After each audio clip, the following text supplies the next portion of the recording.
क्रांतीसूर्य महात्मा ज्योतिबा फुले यांना विनम्र अभिवादन करून, तसंच आदरणीय माझे सासरे भारतनाना भालके यांचं 5वं पुण्यस्मरण आहे, त्यांच्या पवित्र स्मृतीस आदरांजली अर्पण करून, विनम्र अभिवादन करून आमच्या तीर्थक्षेत्र विकास आघाडीचा जो जाहीरनामा आहे तो आज आम्ही तुमच्यासमोर मांडत आहोत। तर त्याच्यातील मी जे मुद्दे आहेत ते तुमच्यासमोर वाचून दाखवत आहे। खड्डेमुक्त आणि धूळमुक्त पंढरपूर करणार, यासाठी पुणे मुंबई मनपाच्या धर्तीवर धूळमुक्तीची यंत्रणा उभा करणार।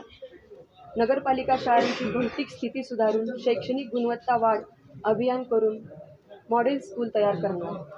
नवी पेठ भाजी मंडई, इंदिरा गांधी भाजी मंडई, शेळके वस्ती भाजी मंडईमध्ये विक्रेत्यांना बसण्यासाठी कट्टे, वीज, पाणी, स्वच्छतागृह अशा सर्व मूलभूत सुविधा उपलब्ध करून देणार। शहरातील पद्मावती उद्यान विकसित करून त्यामध्ये पंढरीच्या सर्व दिवंगत माजी आमदारांचे स्मारक उभा करणार। रखडलेली प्रधानमंत्री आवास योजना लाभार्थ्यांना सवलत देऊन तातडीने पूर्ण करणार। नगरपालिकेच्या सर्व व्यापारी संकुलाचे दुरुस्तीसह मजबूतीकरण आणि सुधारणा करणार। आवश्यक त्या ठिकाणी नवीन व्यापारी संकुलाची उभारणी करणार।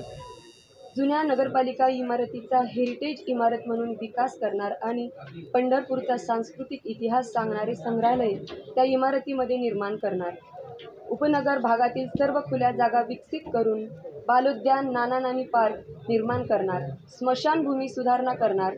उपनगरी भागासाठी स्वतंत्र स्मशानभूमी निर्मिती करणार। सर्वसामान्य कुटुंबातील व्यक्ती मयत झाल्यास अंत्यसंस्काराचा खर्च नगरपालिकेमार्फत करणार।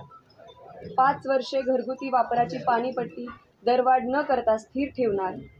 प्रदक्षिणा मार्ग आणि चंद्रभागा वाळवंट कायम स्वच्छतेसाठी स्वतंत्र यंत्रणा उभी करणार। शहर आणि उपनगरी भागात पालिकेच्या वतीने मोफत आरोग्य आधार क्लिनिक सुरू करणार। शहरातील प्रत्येक वार्डामध्ये महिलांसाठी स्वतंत्र पिंक वॉशरूम, प्रसाधनगृहे निर्माण करणार। ज्येष्ठ नागरिक, दिव्यांग व्यक्ती आणि गरोदर महिलांसाठी मोफत ई-रिक्षाची व्यवस्था करणार। सर्व महापुरुषांच्या स्मारकाचे सुशोभीकरण आणि देखभालीसाठी स्वतंत्र यंत्रणा निर्माण करणार। राजमाता अहिल्यादेवी होळकर यांचा पूर्णाकृती पुतळा उभा करून भव्य स्मारक निर्माण करणार। आद्य क्रांतिकारक राघोजी भांगरे यांचे स्मारक अंबाबाई पटांगण, ज्या ठिकाणी म्हणजे इंग्रज सरकारने अटक केली त्यांना, येथील चौकात उभा करणार। पंढरपूर शहरात नवी पेठ परिसरात महात्मा बसवेश्वर यांचे स्मारक उभा करणार। भारतरत्न डॉक्टर APJ अब्दुल कलाम यांचे अग्निपंख स्मारक उभा करणार। युवकांसाठी शहर आणि उपनगरात नगरपालिकेच्या खुल्या जागांमध्ये खेळाची मैदाने आणि ओपन जिम विकसित करणार।